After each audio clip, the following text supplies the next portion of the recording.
When we think about the German Wehrmacht in World War II, we tend to picture a war machine that was perfectly equipped, precisely engineered, and entirely self-sufficient. But the reality was very different. By the time the war entered its second and third year, Germany was running out of trucks, running out of cars, and running out of options. The solution was sitting right there on the battlefield, or abandoned on the roadside, or parked in captured motor pools across an entire continent.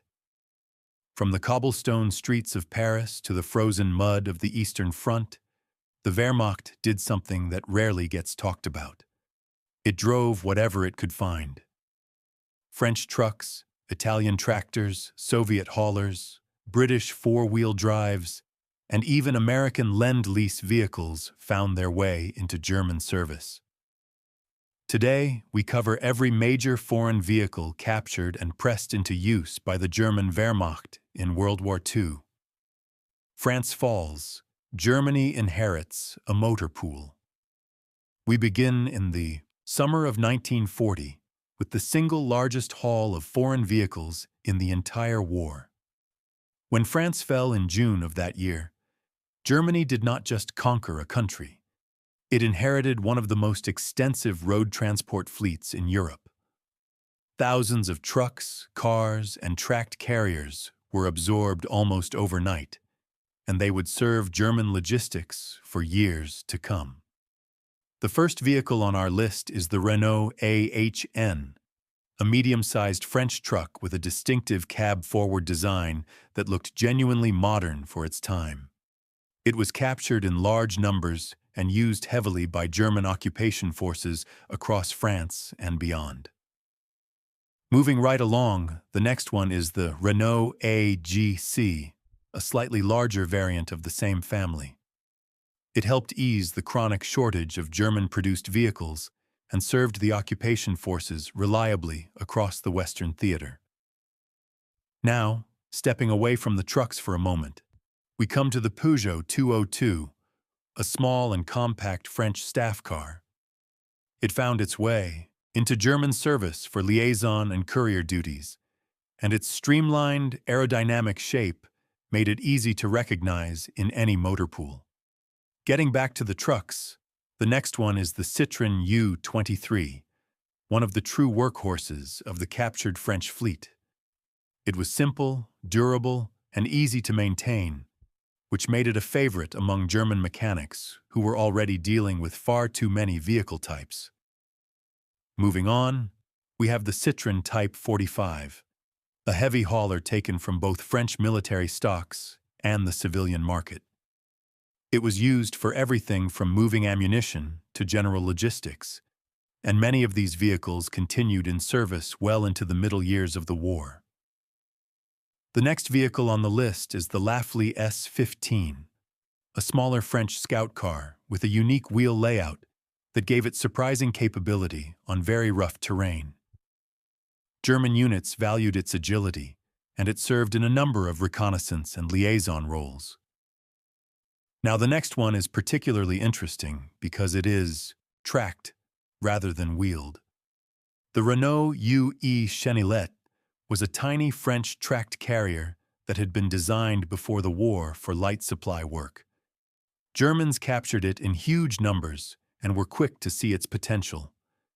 Many were modified with machine guns or rocket launchers, turning a simple supply vehicle into something far more aggressive.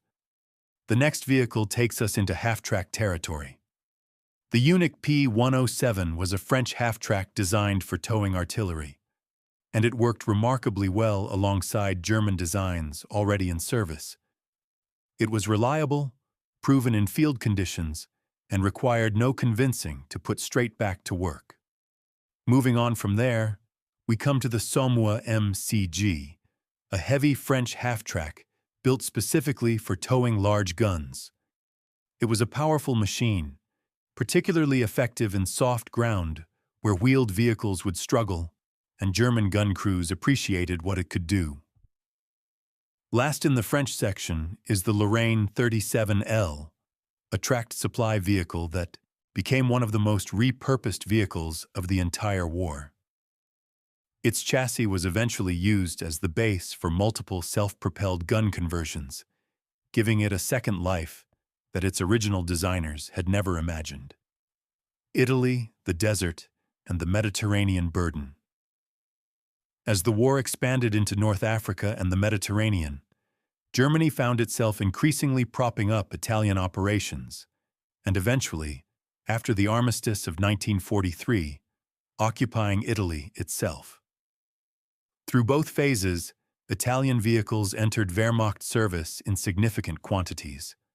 The first one here is the Fiat 626, the most common Italian truck used by German units. It had a modern cab design and a solid reputation for durability, and it became a familiar sight in German motor pools operating across the southern theaters. Moving on to the next one, the Lancia 3-row was a heavy and exceptionally reliable Italian truck that had been built with desert conditions specifically in mind. Its ability to operate in extreme heat made it highly valued, particularly in North Africa, and German drivers who got their hands on one were generally happy to keep it. The next vehicle is the SPA-TL37, a light Italian tractor with four-wheel steering that gave it an impressive turning radius and strong mobility. It was used for towing light artillery and worked well alongside German half-track designs in the same role. Following on from that, we have the SPA-TM40, the heavier version of the same family. It was a robust machine used for hauling larger loads, and it served consistently across the Mediterranean theater without causing too many headaches for its crews. Moving along, the next one is the Alfa Romeo 800, a heavy Italian truck often used for long-distance transport. It was powerful and well-liked by its drivers, a combination that was far from guaranteed in the world of captured and requisitioned vehicles. And rounding out the Italian section, the OM Taurus was an Italian truck with a reputation for being tough and genuinely easy to fix in the field, which in wartime conditions was often worth more than raw performance. It served across the southern fronts in a wide variety of roles. The Eastern prizes, what Russia left behind. Operation Barbarossa, launched in June 1941, produced staggering quantities of captured equipment. Soviet trucks were among the most prized finds, not because they were sophisticated, but because they were the opposite. Simple, almost indestructible, and designed specifically for the terrain the Germans were struggling with. The ZIS-5 was the first major Soviet truck that German forces encountered in large numbers. It was simple, rugged, and above all, it survived the brutal Russian winter in conditions that broke far more refined German vehicles. Highly prized is almost an understatement. The next one is the ZIS-6, the six-wheeled version of the same truck. It offered better off-road performance and was used for heavy loads in the rear supply areas. When you could find one in working order, you held on to it. Moving along, we come to the Gaz AA, which was itself a Soviet-built version of a Ford truck, produced under license before the war. These were captured in enormous numbers and used to bolster German logistics at a time when every truck counted. The next vehicle is the Gaz AA, the six-wheeled variant of the same design. It was a common sight in German rear areas on the Eastern Front and provided the extra carrying capacity that heavy supply operations demanded. Following on, the YAG-10 was a massive Soviet heavy truck used by German forces for moving the largest loads and heaviest equipment in occupied territories. Not many were found in working order, but those that were put to immediate use. And the last of the Soviet vehicles on our list, the T-20 Komsomolets, was not a truck at all. It was a small armored tractor, originally designed for towing light artillery, and it became a genuine favorite among German infantry units who, appreciated its compact size and its ability to keep moving where larger vehicles could not. It is worth pausing here for a moment to put the Eastern Front captures into context. By 1942 and into 1943, Germany was facing a logistics crisis of its own making. Supply lines stretched thousands of kilometers, fuel was scarce, spare parts were running out, and the German vehicle fleet was fragmenting into hundreds of incompatible types. Captured Soviet equipment was not a bonus. It was filling real gaps that German industry could not close. British steel from Dunkirk to the desert. British vehicles entered German service in two main windows.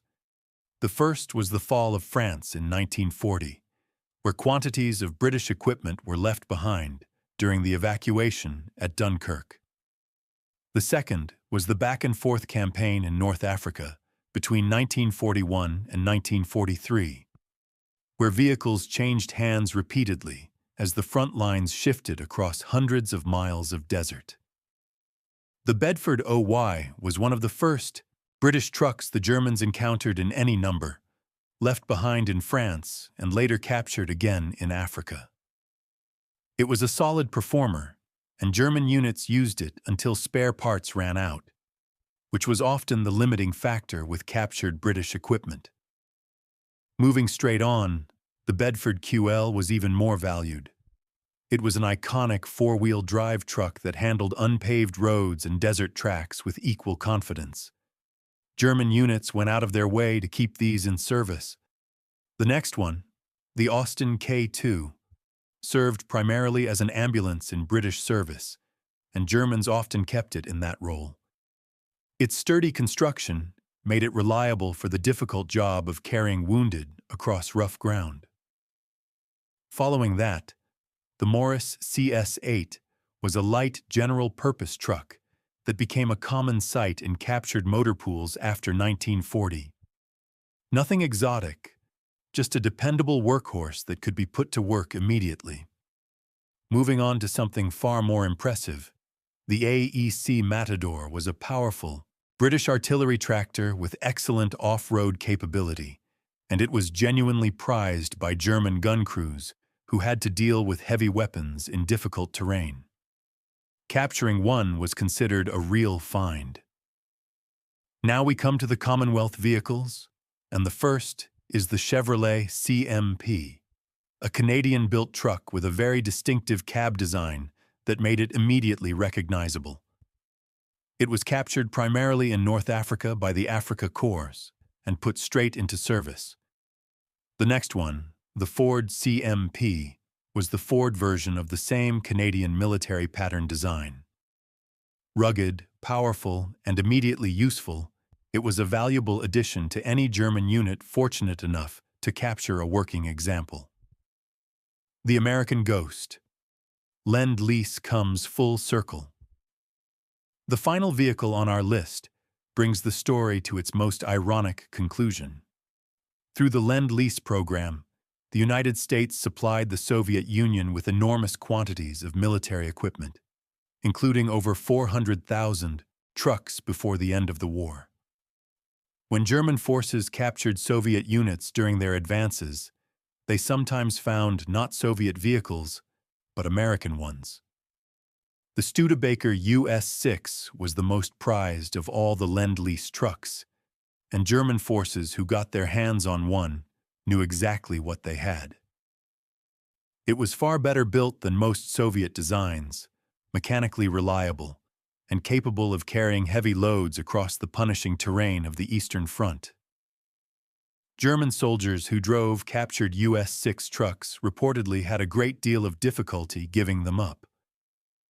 A logistical empire built on what others left behind.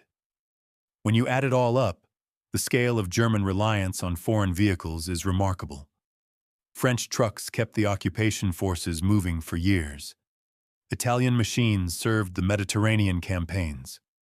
Soviet haulers helped supply an army that had outrun its own logistics. British four-wheel drives proved their worth in the desert. And American trucks, routed through Soviet hands, found their way into German service at the far end of the longest supply chain in history. But this reliance was also a symptom of something deeply wrong with the German war effort. Every different vehicle type meant a different set of spare parts, different maintenance skills, and a different set of problems. German mechanics in the middle years of the war were working on dozens of vehicle types simultaneously, many of which had no interchangeable components whatsoever. The Wehrmacht did not conquer a continent and then efficiently exploit it. It conquered a continent and then struggled increasingly to supply itself from one end of Europe to the other. The foreign vehicles in German service are not a story of strength. They are a story of overreach, of an army that moved faster than its own production could follow, and that spent the rest of the war driving whatever it could find just to keep the wheels turning.